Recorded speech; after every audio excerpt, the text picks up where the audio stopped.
We're old-fashioned that way.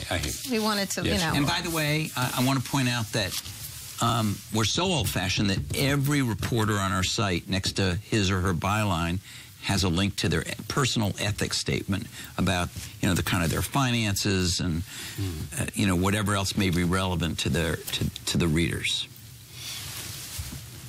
What could go wrong? Well, we have a record of profits, so I guess not making profits. We're so used to making money. No, that's not what I mean. Oh, no, I mean, what could, I mean, it's, for example, as you know, there was David Carr wrote a piece, you know, and basically talked about, really giving the same kind of overview that we're talking about here in this conversation. And he's a friend of mine, a friend of the show, and you've been on with it. Yes, we love David. And we love David, exactly right. But he wrote about this, and he was involved in something called Inside.com. Yes, he was there. He was. And it was one of those things which is a kind of what's happened often in the media world, and including to Microsoft, being there too early.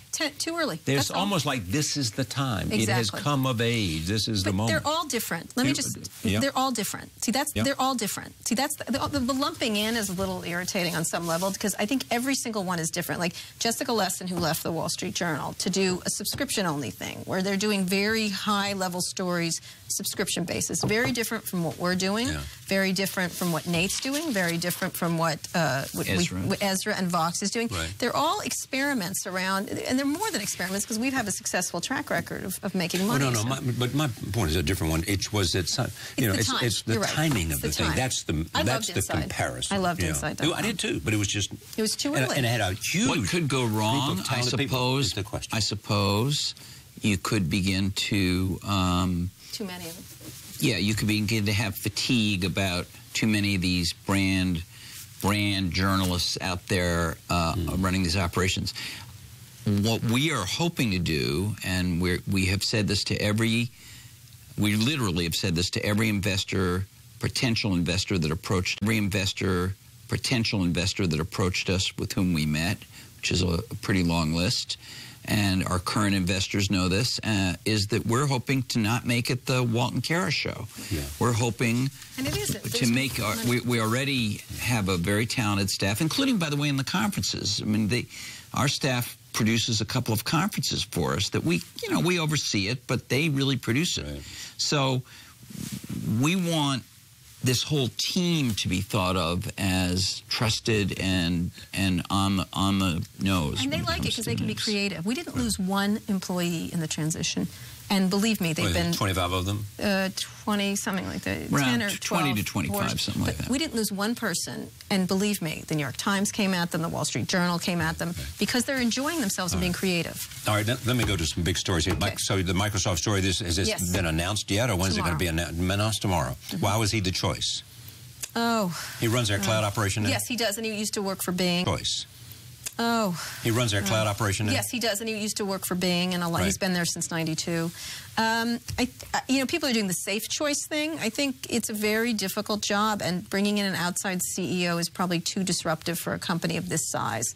It's too complicated if you don't know. Alan Mulally and those kind of people Yes, I called it the slow dance of Alan Mulally that turned into a circus. That wouldn't have worked, I think, as much. And I suspect that this guy might surprise people.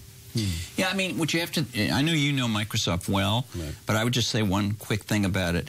It's an unusual, if you think of Google, Apple, Facebook, Microsoft, you know, the companies that have these platforms, Microsoft is different. It's got the scale. It's got about 130,000 people if you count the new people have taken in from Nokia. It's an industrial-sized operation. It's significantly bigger in headcount than Google or Apple. And it has strong market presence in enterprise and consumer, so it's very complicated. The set of market presence in enterprise and consumer, so it's very complicated. The set of skills you need to be CEO. You want someone who's product-oriented, but someone who can run a giant organization and cause it to try to move faster than they have been able to move. There's no transforming this company. There's no like all of a sudden it's going to light on fire. And I think Gates is going to be much more involved. We've written that for weeks, and now of course that's what's going to happen. Is he's going to be? Are they going to announce that he's going to be much more involved? What does that mean? What's the definition of Bill being much more involved? Working very closely. He had stepped away from Microsoft in 2008, 2007, somewhere in there, and now he's going to be stepping back in. He's going to step back in and have much more involvement. Yeah, he told me that he would do as much as they wanted him to, or as little as they wanted him to. I think he wants to do a lot. I think that's he's got to care about it. I mean, well, he likes being rather active in philanthropy, but I think he really does want to get back into the game. He's rather active. Rather active. That's what I would He's call rather it. active. He's rather active. He's got a lot of energy, Bill does. Facebook? Well, I mean, there seems to be. I think that the question for Facebook, there's a whole monetization question which they're beginning to answer. Yeah. Seems to be. I think that the question for Facebook, there's a whole monetization question which they're beginning to answer on mobile in particular. I think there's a broader question there of what do they want to be next. They have a certain kind of social interaction there. It's been very successful, but there are some trends they have to worry about. There's a lot of young people that don't spend a lot of time being active on there. I'm sure they don't like that. A lot of young people that leave there, too. Well, except they love Instagram. It's really interesting. That was a smart they own Instagram, exactly and that's helpful to them. But Facebook, the product itself, the service itself, they have some things to figure out. But, you know, it's a good problem to have. Their new paper is super interesting. I mean, it's the 10-year anniversary of it, and that's in Internet terms, that's like your 412. You know what I mean? Like 10 years. I have to say, I mean, I think what Mark and Cheryl have done is unbelievable in 10 years. And, you know, it's like what Apple did, what Microsoft did in a relatively short period of time. So what do you think about Apple today under Tim's leadership? That's a Mossberg question. Mossberg? Well, I think Apple, you know... You say that because Steve Jobs used to call him up and ask his opinion. All the time, middle of the night. Like, hi, how you doing? Right. All right, so... Or why'd you write that, Mossberg? So, Mossberg. Apple, Apple is... They have sort of two issues. One is a Wall Street issue. They're very large now, which is astonishing to those of us who remember when they were hanging on by their fingernails, you know. They just had a quarter where they sold a record number of iPhones, a record number of iPads, and a significant, not trivial increase in the number of Macs in a market where all PC sales were going down. And for that quarter, they were rewarded with a gigantic, like a 10% drop in their stock price. So they have an expectations problem with Wall Street and with other people. But they have another problem, which is, you know, under the 14 years of Steve Jobs, they became known for these game-changing innovations. They are really interesting executive. I mean, I think the most interesting executive, though, is Jeff Bezos right now. That's sort of what was coming next. So tell me about Jeff.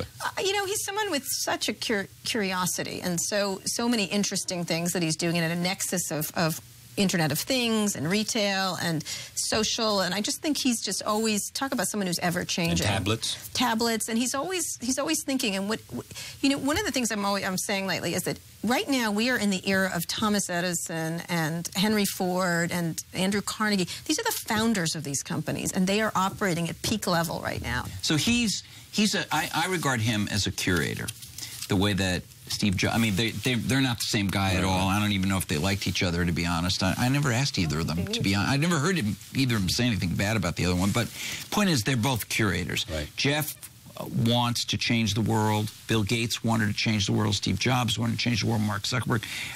I know this sounds corny. It's like a corny meme in Silicon Valley to say change the world. People that don't want to change the world. I know this sounds corny. It's like a corny meme in Silicon Valley to say change the world. People that don't want to change the world, that just want to flip their company, let's say, those people are not going to change the world. But if you want to change the world, you may fail. Yeah. But if you're smart like him and patient and you're kind of a curator and you say, let's make it better, this is not the right timing, or let's go despite all the obstacles, we won't make much money, but let's go lay the foundation for this. Those are the kind of people that will change the world. Including Larry Page as well. And definitely Larry. Great thinker. Yeah. Definitely Larry. Listen, much success to this thing. It's going to be great. Thanks. It already is great. It's going to be much greater. I don't think we're going to change the world. Are we, Mossberg? Well, I was just thinking of, you know, that great time you had Bill and Steve on the same. I mean, it's just so much stuff that's good has come out of that. And I know you'll do fantastic. Thank you. But you're required to come back to this table, though. That's part of the deal. All right. With our drones. It's in our contract. There you go. Thank you for joining us. See you next time.